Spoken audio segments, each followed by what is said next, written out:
Iran बर्बाद हो रहा है। सुप्रीम लीडर की शहादत के बाद ईरान की इमारतें, ईरान की बिल्डिंगें मलबे में तब्दील हो रही है।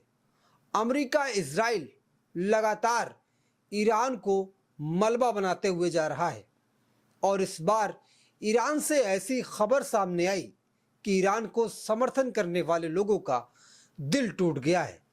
अभी सुप्रीम लीडर आयतुल्लाह अली खामनाई की शहादत का गम भरा भी नहीं था कि ईरान के सबसे बड़े नेता लारजानी की मौत की खबर सामने आ गई है। ईरान के अली लारजानी की मौत की खबर ने पूरे ईरान को झकझोर कर रख दिया है। ये ऐसे शख्स थे जिनको ईरान का सुप्रीम लीडर कहा जाता था। कहने को तो सुप्रीम लीडर अली खामनाई ईरान के सुप्रीम लीडर थे, लेकिन सब कुछ, सारा कंट्रोल अली लारजानी के हाथों में हुआ करता था। वो और बात है कि अली लारजानी सुरक्षा घेरों में नहीं बल्कि पब्लिक के बीच आम लोगों के साथ दिखाई देते थे। शायद यही वजह है उनको टारगेट करना अमेरिका, इजराइल के लिए बेहद आसान था।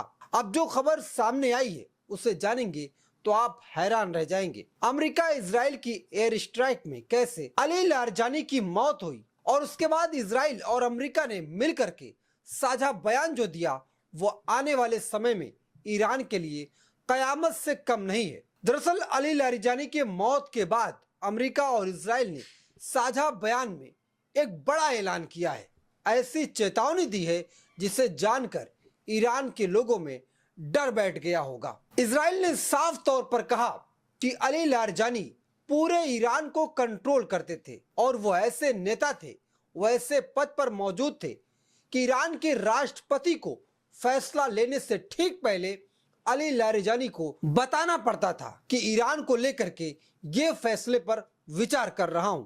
अब उनकी ताकत का अंदाजा लगाया जा सकता है कि अमेरिका इजराइल की एयर स्ट्राइक में मारे जाने वाले अली लारजानी कितने पावरफुल थे। इनके मारे जाने की खबर जैसे ही इजराइल की तरफ से आई, लोगों ने कहा यह हो नहीं सकता और ईरान की मीडिया ने, ईरान के लोगों ने भी इसकी पुष्टि नहीं की थी। बहरहाल देर रात इसकी पुष्टि हुई, जिससे पूरे ईरानी समर्थकों में गम का माहौल हो गया।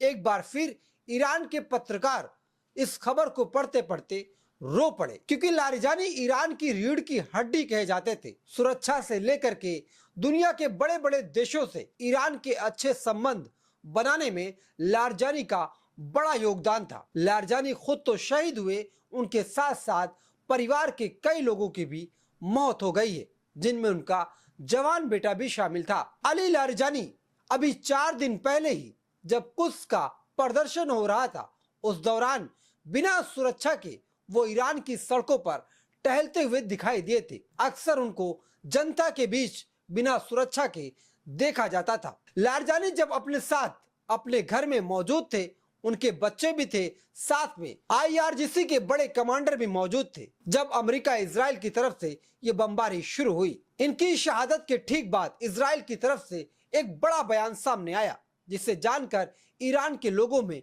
एक बार फिर बेचैनी बढ़ गई होगी। इजराइल के लोगों ने, इजराइल के अधिकारियों ने साफ तौर पर अपने बयान में बड़ी चेतावनी दी है और कहा है कि अगला टारगेट मुश्तबा खामनाई है, जो ईरान के नए सुप्रीम लीडर हैं। इजराइल ने साफ तौर पर कड़े संदेश देते हुए, कड़ी चेतावनी देते हुए ये कह डाला है कि मैं ढूंढ करके मुश्तबा खामनाई को मारूंगा। और जैसे ये खबर सामने आई, IRGC, ईरान की सबसे बड़ी सुरक्षा, ईरान की सबसे बड़ी सेना ने एक साथ 100 बैलिस्टिक मिसाइल तेल अवीव पर छोड़ दिए, जिससे तेल अवीव के कोने कोने पर आग का गोला देखने को मिल रहा है। अभी लोग आकलन ही कर रहे थे कि जंग धीरे धीरे खत्म होने की कगार पर पहुंच रही है, क्योंकि अमेरिका का हथियार भी कम पड़ रहा है, इजराइल भी इस हार में पीछे जा रहा है।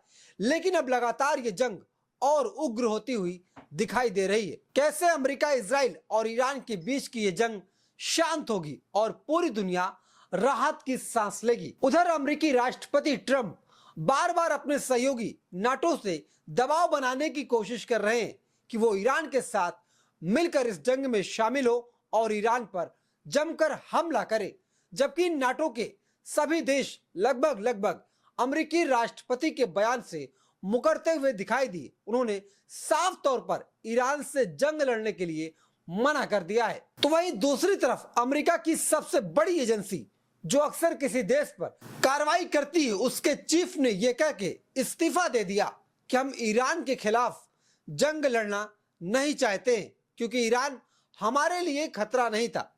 इजराइल के कहने पर अमेरिकी राष्ट्रपति ने अमेरिका को इस जंग में झोंक दिया है, जिससे अमेरिका में एक अलग तरह का विवाद शुरू हो गया है।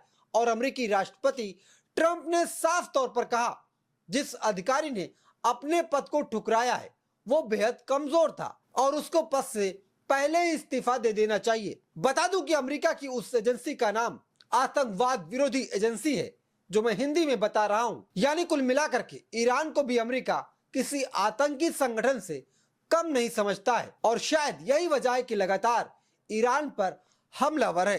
तो दूसरी तरफ ईरान भी इतनी बड़े बड़े लोगों को खो देने के बाद भी शांत नहीं बैठ रहा है, ना ही वो सरेंडर कर रहा है, जिससे यह साफ है कि यह जंग और बड़ी होने वाली है।